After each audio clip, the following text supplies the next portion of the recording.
Hello hello മക്കളെ, ഇന്ന് നമ്മൾ ചെയ്യാൻ പോകുന്നത് 2ാം ക്ലാസ് മലയാളം ഉത്ഗ്രഥിതം 2ാം ദിവസം. 1ാം ദിവസത്തെ ക്വസ്റ്റ്യൻസ് നമ്മൾ നേരത്തെ ചെയ്തിട്ടുണ്ട്. അപ്പോൾ നിങ്ങൾ ആദ്യമായിട്ടാണ് ഈ ചാനൽ കാണുന്നതെങ്കിൽ ഒന്ന് സബ്സ്ക്രൈബ് ചെയ്യൂ. അതേപോലെ തന്നെ ഈ വീഡിയോയ്ക്ക് ഒരു ലൈക്ക് നൽകാൻ മറക്കല്ലേ. ഈ ചോദ്യങ്ങൾ നിങ്ങളുടെ ഫ്രണ്ട്സിന് ഷെയർ ചെയ്ത് കൊടുക്കുകയും വേണം. ഓക്കെ, അപ്പോൾ ചോദ്യങ്ങൾ നോക്കാം. പ്രവർത്തനം 6 മുതൽക്കാണ് 2ാം ദിവസം തുടങ്ങുന്നത്. കടങ്കഥ. കടങ്കഥയ്ക്ക് അനുയോജ്യമായ ഉത്തരം എഴുതി യോജിപ്പിക്കൂ. കടങ്കഥയുടെ ഉത്തരം ഇവിടെ ചിത്രമായിട്ട് കൊടുത്തിട്ടുണ്ട്. അതിൻ്റെ പേര് നിങ്ങൾ എഴുതിയാൽ മാത്രം മതി. ആകാശത്തൊരു പാട്ട്, മണ്ണിൽ ഒരു തണുപ്പ്, ഇലകളിൽ നൃത്തം. ഇതിൻ്റെ ഉത്തരം മഴയാണ്. അപ്പോൾ ഈ ചിത്രത്തിൻ്റെ അടിയിലുള്ള സ്ഥലത്ത് മഴ എന്ന് എഴുതുക. പിടിച്ചാൽ ഒരു പിടി, അരിഞ്ഞാൽ ഒരു മുറം. ഈ കടങ്കഥയുടെ ഉത്തരം ചീരയാണ്. ഇവിടെ ചീരയുടെ ചിത്രം തന്നിട്ടുണ്ട്. അതിൻ്റെ നേർക്കായിട്ട് ചീര എന്ന അടിയിൽ എഴുതിക്കോളൂ. അടുത്ത ചോദ്യം, അടിപ്പാറ, നടുവടി, മേലെ കുട. ഇത് ചേനയാണ്. അപ്പോൾ ചേനയുടെ അടിയിൽ, ആ ചിത്രത്തിൻ്റെ അടിയിൽ ചേന എന്ന് എഴുതുക. 1000 തത്തയ്ക്ക് ഒരു കൊക്ക്. ഇതിൻ്റെ ഉത്തരം എന്താണ്? വാഴക്കുല. ഈ വാഴക്കുലയുടെ ചുവട്ടിലുള്ള സ്ഥലത്ത് വാഴക്കുല എന്ന് എഴുതണം. ഇനി മഞ്ഞൾ ഉത്തരം വരുന്ന ഒരു കടങ്കഥ എഴുതുക. മണ്ണിനടിയിൽ പൊന്നമ്മ. ഓക്കെ, അടുത്തതായിട്ട് പ്രവർത്തനം 7, ക്രമപ്പെടുത്താം. നെൽകൃഷിയുടെ വിവിധ ഘട്ടങ്ങളാണ് താഴെ ചിത്രത്തിൽ നൽകിയിട്ടുള്ളത്. ഈ ഘട്ടങ്ങളെ ക്രമപ്പെടുത്തി എഴുതുക. ഇവിടെ നെല്ല് കൊയ്യുന്നു, ഞാറ് നടുന്നു, കറ്റ മെതിക്കുന്നു, കന്ന് പൂട്ടുന്നു, വിത്ത് വിതയ്ക്കുന്നു, ഇങ്ങനെയുള്ള ഘട്ടങ്ങളൊക്കെ തന്നിട്ടുണ്ട്. അപ്പോൾ നമുക്കത് ആദ്യമേത് രണ്ടാമതേത് എന്നങ്ങനെ എഴുതാം. ഒന്നാമതായിട്ട് നമ്മൾ കന്ന് പൂട്ടുന്നു, അതായത് നിലം ഒരുക്കുന്നു. രണ്ടാമതായിട്ട് ഇവിടെ തന്നിട്ടുള്ളതിൽ വിത്ത് വിതയ്ക്കൽ. മൂന്നാമത്തതായിട്ട് ഞാറ് നടൽ.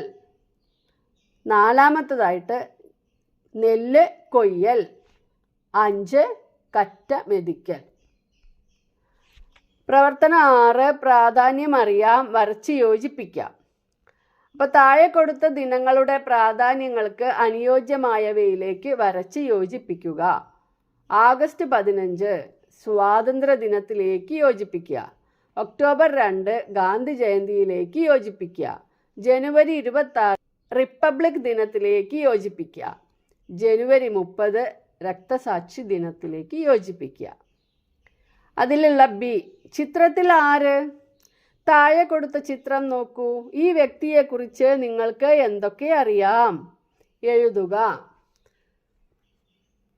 ഇത് ജവഹർലാൽ നെഹ്റുവിൻ്റെ ചിത്രമാണ്. ഇന്ത്യയുടെ ആദ്യത്തെ പ്രധാനമന്ത്രിയാണ്. കുട്ടികൾ സ്നേഹത്തോടെ ചാച്ചാജി എന്ന് വിളിക്കുന്നു. ചാച്ചാജിക്ക് റോസാപ്പൂ നല്ല ഇഷ്ടമാണ്. നെഹ്റു ജനിച്ചത് നവംബർ 14-നാണ്. നവംബർ 14 ശിശുദിനമായി ആചരിക്കുന്നു. ഇങ്ങനെ നമുക്ക് എഴുതാം. പ്രവർത്തനം 9, പോസ്റ്റർ തയ്യാറാക്കാം. ചിത്രം നോക്കി പോസ്റ്റർ വാക്യം എഴുതൂ. ഇവിടെ റോഡരികിൽ ഒരുപാട് മാലിന്യങ്ങൾ കുന്നുകൂടി കിടക്കുന്നുണ്ട് അല്ലേ? ഇതിൽ നിന്ന് ഭക്ഷണ വേസ്റ്റുകളൊക്കെ തിന്നാൻ വേണ്ടി നമ്മുടെ കാക്ക, കഴുകൻ, പട്ടി എല്ലാവരും എത്തിയിട്ടുണ്ട്. അപ്പോൾ ഇങ്ങനെ മലിനമാക്കുന്നത് ശരിയാണോ? അല്ലല്ലോ. അപ്പോൾ നമുക്ക് അവിടെ എങ്ങനെ എഴുതാം? മാലിന്യങ്ങൾ വലിച്ചെറിയല്ലേ, പ്രകൃതിയെ മലിനമാക്കല്ലേ, അങ്ങനെ എഴുതാം.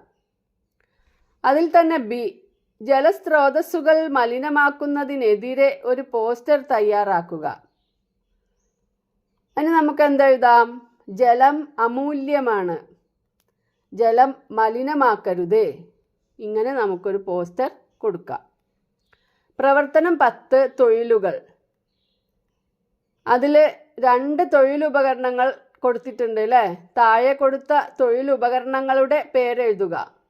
ഒന്നാമത്തേത് വെട്ടുകത്തി, രണ്ടാമത്തേത് കൈക്കോട്ട് അല്ലെങ്കിൽ തൂമ്പ. ചിത്രം നോക്കി തൊഴിൽ ഏതാണെന്ന് എഴുതുക. ആദ്യത്തെ ചിത്രം ഡ്രൈവർ, രണ്ടാമത്തേത് പോലീസ്, മൂന്നാമത്തേത് ഡോക്ടർ, നാലാമത്തേത് മരപ്പണിക്കാരൻ. അപ്പം എല്ലാവർക്കും നമ്മുടെ ഈ ഉത്ഗ്രഥിതം 2-ാം ദിവസത്തെ ചോദ്യങ്ങളും ഉത്തരങ്ങളും മനസ്സിലായിട്ടുണ്ടാവുമെന്ന് വിചാരിക്കുന്നു. നന്നായി ശ്രദ്ധിച്ച് പരീക്ഷ എഴുതുക. Okay, by.